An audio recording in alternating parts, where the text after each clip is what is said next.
do have to see to realize early that they want it. Mahirap dito kayo for ang lakas nila. But happy with Here you find out that all the teams are starting in the purple objective. Basa nila yung Little Wonder and for extra cooldown galing sa kanila skills. Ang luwi, hindi natin makita. Makatuwang isipin. Once pa siya mag-debut. Yung mga puzzling booties nakuha natin from Flash. Hindi ko pwede na gumawa nung using the transform or hindi ko yung implosion flicker in. Oh, well, let's see dito sa Aether to be like yun, pero still, it's Reaper's Blood. Counting din yung kanyang mastery dito. And our getting it does 15 so this it's still during the Aking bagay kapag nagagawa agad package ko magre-reflect agad sa parating turtle objective. Fouling at emblems, napakarami na namang talaga yung nagdaan. So like it on the alot kasi yung isa mo nandun. Pag makabulin with the just effort, it does help in terms of answering of the finance. Now it has pop yung retribution please and kasi kaya nagamit na rin yung social echo to manage ng team na apat na miyembro ng Iran na set. Tinalaman po sa team makabataan open is doing that time initiation like siya is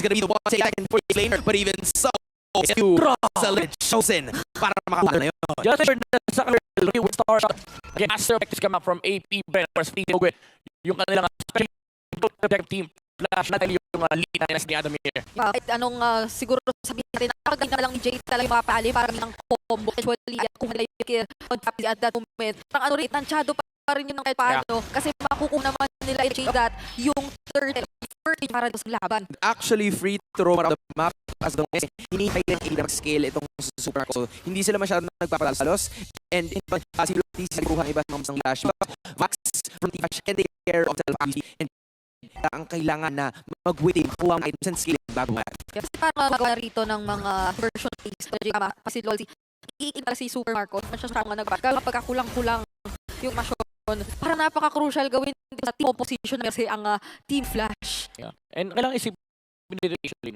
kaya natin sa output nila. Which of course implosion ay counter ng and of course yung heavy spinning akulas yung team. So at some point you really have to apply yung bilisan po ng play. Nag-expire yung ano nila. Yung damage hindi nag-expire pero the way yung engage into fights medyo mas madaling handle for AP Brand lalo na mid to late game. Kasi mo dito is yung split ni which split namin dito na Super Marco. Hindi aware pero maraming mapupunang energy towards Vice Hades makakuha kung a player might just they wake the turret up ang gagawin ng AP Brand the first or second turtle na to. Kinonsing flash yung turtle kasi you can do everything especially kasi nakasunod rin yung object scope ng game. It's the worst new mo in turtle. So team lang idea dito is i-limit mo yung farming state. Downtime sure mo made it that started on your terms as react yung AD. Yung ginawa nila wala kang room to trade the top tower for turtle. Yung ginawa nila sama-sama kang teleport pagka sa mga pero speaking of teleport Super Marco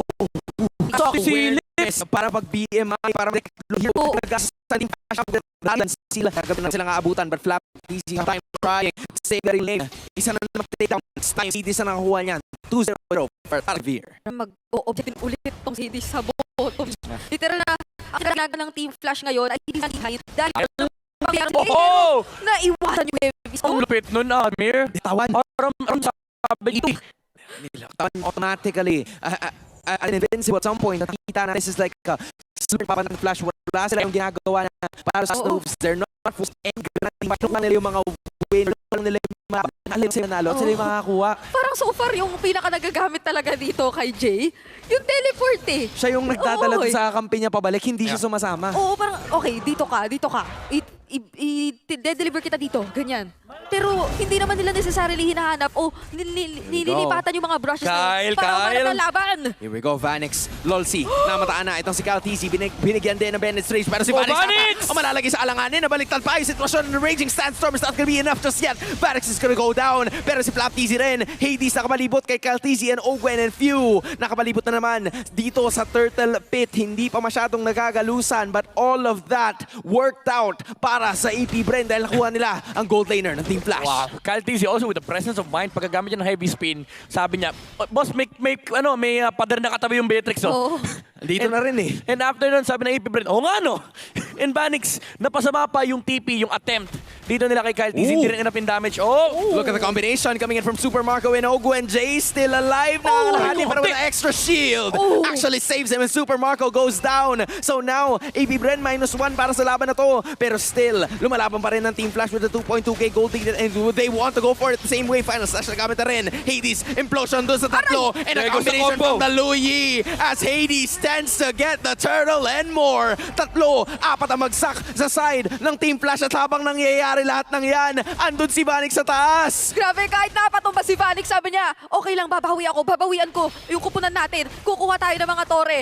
Pero hindi parang basta-basta bawi yun kasi maging doon sa nakita nating turtle fight, nakakuha naman ng malinaw na panalo ang Team Flash. Yeah, here goes the team fight advantage coming out from Team Flash. Yung kanilang combo dito with the implosion, of course, yung reaction that comes out from the passive dito ni Luo Yi. And napakasakit din yan dahil yung penetration ay napakataas. We'll actually see a replay here. Isang mabilis na initiation coming out from Team Flash. Implosion into the Luo Yi combo. Yup, ito, may final slash pa na ginawa doon. Pero Violet Requiem, implosion at nahigop talaga lahat ng mga players ng AP Bren.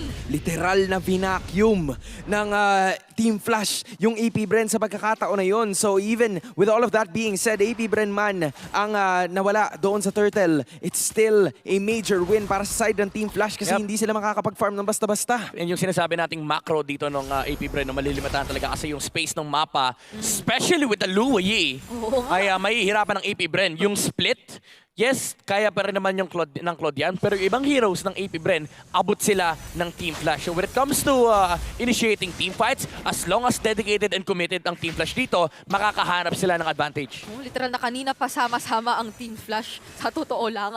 Parang hindi natin madalas nakikita na merong sobrang nahihiwalay. Katulad na lang ng madalas natin o i-expect natin from AP Bren, which is again, ito nga si Super Marco naggagawa sana ng mga super macro. Kaso ngayon, ang AP Bren naman yata ang pumuposisyon dito sa bandang baba. Napapakiramdaman yata ni Hades kahit papaano. Pero grabe din eh. Pati yung Team Flash parang nandun din sa baba. Parang alam din, hindi masyadong lumalabas. Yeah, kasi wala nagpapakita ng tao sa may top lane. So alam ng Team Flash, andito buo to. Imposibleng may Claude din sa top lane kasi if may Claude dyan, most likely, pinush out niya na yung wave, tinik niya na yung tower. So there is that idea na kapag hindi nag-i-split yung Claude, AP Bren is looking to team fight. Kaya aware din yung Team Flash dito na okay guys, pakasama-sama dito, dinetreto yung push may bottom lane. Now, Lord is spawning on top lane. Oh, Flap TZ. Hindi niya nakita yung TP dito ni Lolsi.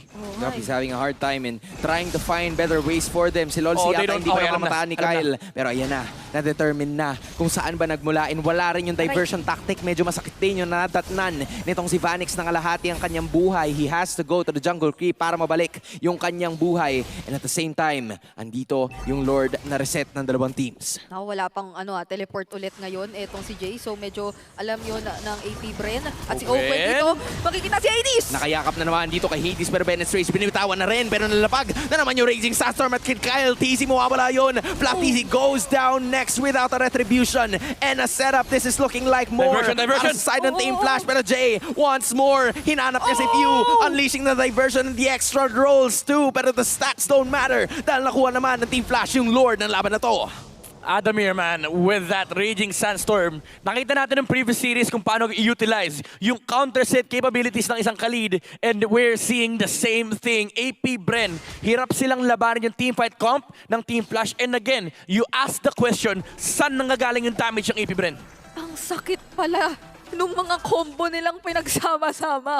Kasi kung akala lang natin nung simula, implosion, tapos mag-1-2 dito si Jay, si Adamir pala, kailangan din nating isipin. May Raging Sandstorm pa, especially with the Malefic Roar, napakataas yung damage output ni Adamir dito. Yung burst capability niya, And nahihirapan din talaga yung AP Brent kasi yung mga backline nila ang lalambot. And this is also the same thing para kay Kyle TC. Is 3K gold behind itong si Hades. Hades is actually having a perfect game right now dahil na-detect niya. Siya pa ngayon minsan nag-i-initiate sa kanya mga kakampi kung paano sila aatake. And those engagements are what kept Team Flash winning as of this moment. 7.5k in 12 minutes of gameplay. AP Bren left to defend. Hindi pa naman to Evolved Lord. So kahit pa paano madedepensahan pa nila to. But how long and how far can they hold on? Yeah. Sumasakit na yung Novaria, however. Oo, yung tipis sa pero likod. kulang pa rin talaga. Grabe naman yung pananakot na yun. Oo nga eh. Parang may makakakita pala, which is si Few. Pero napakatapang na ngayon ng Team Flash ha. Bennett's Rage though. Grabe, trupa yung trupa yung Beatrix. Legit. Totoong tropa. Legit na umalalay talaga siya hanggang May ulti. maaari. Just in case lang. Just in case na merong umatake. Sige, may Bennett's Rage tayo. Magko-cooldown naman yan. Ulti ka agad, Pero eh, no? mas importante na nandito ka kaysa wala ka. Oo, tama. Yes. Mas mahalaga yung buhay mo kaysa yung cooldown ko. Oh, gusto ko yun. Sana ganun yung mga comms, no? Oo. Pagka nag-RG. Sabi niya, boy, ilan death timer mo? 20 plus. Mas mabilis yung... Mas mabilis yung cooldown ko. lalo mamaya, worth it yan. Yun But na sa nga. early game kasi ayoko kasi gamitin eh. Yun na nga. I mean, fortunately for the side of AP Bren, wala pang bumabagsak na inhibitor turret. So they're still allowed to roam around the map. In less than a minute ay lalabas na naman ang susunod na Lord. Grabe, ang laki na pala nung range ngayon dahil ano level na nga ba si Jay? 13 na. Yeah. So, halos buong mapa na pala yung sakop nung Oo. diversion. Dalawang buff yung dinaanan ng ulti na yan, by the way. Oo, kaya nilang... Palaki ng palaki yung range yan eh. Kahit saan nilang gusto pala, pwede na lang nilang i-teleport yung isa't isa. Feel ko nga kundi pinigto ng Team Flash, next patch, buong mapa na yun. Ito yung literal na walang basagan ng trip. Kasi kahit saan siya pumunta, Hindi. pwede. Tama. Posible. Kahit magpunta kang Tagaytay, Oo. Wag diba? muna. Antipolo. Pwede rin. Pwede. Para Oy! sabay na tayo. Pero speaking of which, Hades na namataan dito. But they're gonna be safe. Again, slow burn. Team Flash, naghihintay lang ng tamang pagkakataon na kapag bumalag yung AP Bren, sige, magsabayan tayo. Literal na ganun na lang ang ginagawa nila at this point eh. At hindi na nga sila Hirap. naghihiwa-hiwalay. Kahit papano, hindi naman masyadong nalulugi yung kanilang mga waves. Kasi nga naman, pabor talaga sa kanila considering na outer or inhibitor turrets na lang ng AP Brent ang Nakat-off natitira eh. for Ayun, them. At ayun oh, layo, ang layo. Oy, grabe tong play na to ah. Oh, Ito na naman ang Kita na ni next Akai. chess move. Lolsi, nakita na nitong si Kyle TC. Ogwan joining the party as well. Ooh. Pero kadun, kabilis. Lolsi, literal na minano a mano lamang itong si Kyle TC at wala makukuha at wala magagawa ang AP Bren sa pagkakataon na yun. Grabe din yung disiplina. They can actually engage on that team fight. May tatlo sila nakita doon, nasa harap yung Tigreal.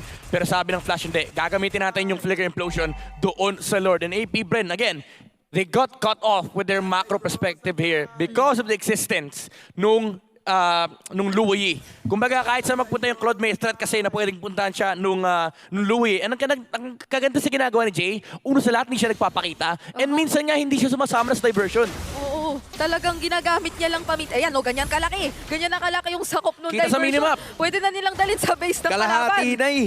Kalahati na yung Kung mapa yung nadadala lang kailangan. yung Lord eh. Oo. Oy, but you have to Ayan, take oo. note though, nagkaroon ng medyo masakit na moment doon si Super Marco. Naramdaman na ni Adamir yung damage output niya. So it's still gonna be a chance that AP Brand could hold on to, pero basag na yung inhibitor sa may bandang itaas, Kyle TZ. Ogwen. Ogwen nagsistretching ng konti. Lolsi wants to go for it once again, but the final slash and the Raging Sandstorm as well. Nawala! Itong si Vanix at ito na yata yung hinihintay ng pagkakataon ng side ng AP Brand. 38 seconds para kay Vanix and delay na naman ng Team Flash. Grabe, yung ginagawa kanina ng Team Flash na ginagamit ni Jay yung diversion malapit doon sa Torre, parang sumapat na siya para kinailangan muna lumayo ng onti ng AP Bren kasi nandun yung threat na baka merong bigla nga namang mag-teleport Yeah. at hindi nila alam kung sino. So, hindi sila sure kung paano nila sasagutin. Yeah. At nagakuha naman nila yung dalawang inhibitor turrets pero that play na ginawa doon ng AP Bren sa mid, tingnan mo naman, nadala na naman sila para umangat sa mapa kahit papaano at umabante kontra sa Team Flash. Oo, may psychological damage yung diversion, no? Pero yung final slash din ni Flap TZ, literal, hinawi yung Team Flash, pero...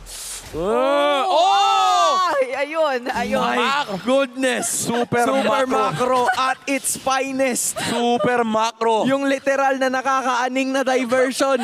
Pinigilan niya. Sabi niya, naramdaman ko to. Sabi ni Marco, kaka-split push ko, kabisado ko na yan. Kabisado ko na yan. Lahat ng gusto niyong gawin, nakita ko na yan. Lahat ng split nyo, na-split ko na rin. Nakita ko na yan. Nakita ko na yung ultimate split nung isang araw. Pero ito pa rin ang ultimate split na mangyayari dito for AP Brent, Super Marco. yung kanyang sense, game sense. Sabi niya, walang tao sa mid, walang tao sa bot, baka nasa top.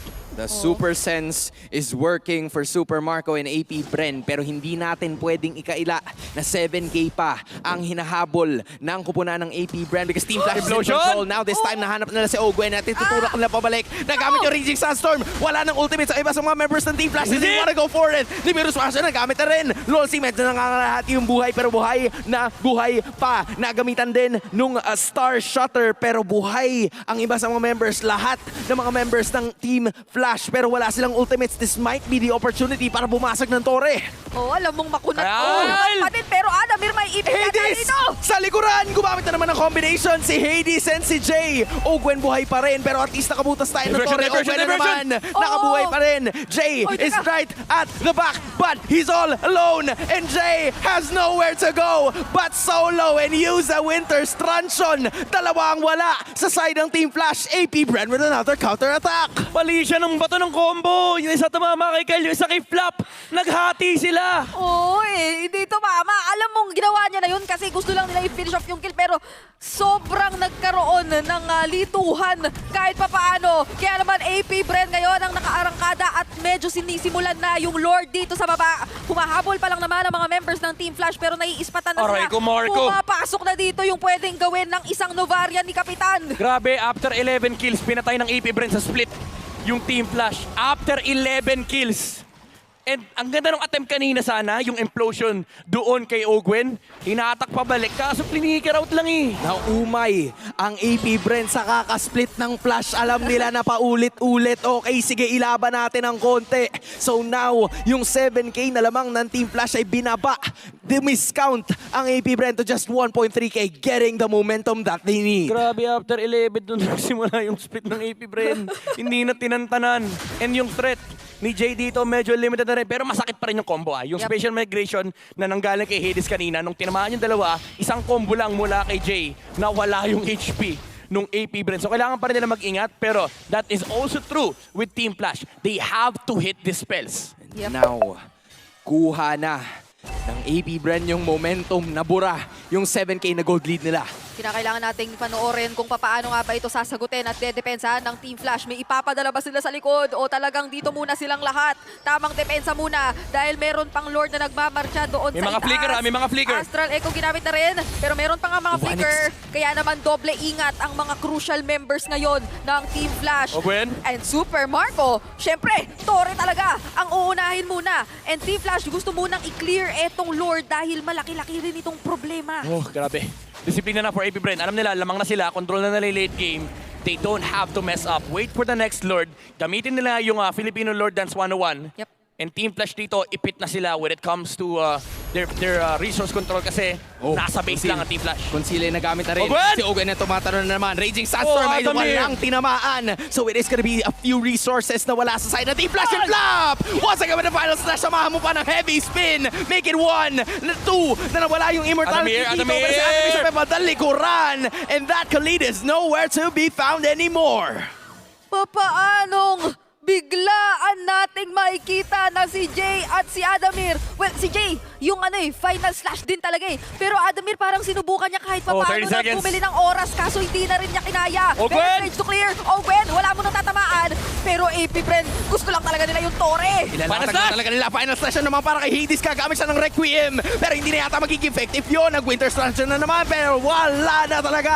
It is gonna be another person na ilaban na naman nila ng konti. 11 kills. Stuck at 11. 11 lang yata ang kaya nilang ibigay because 9 is what Bren needs to take game 1.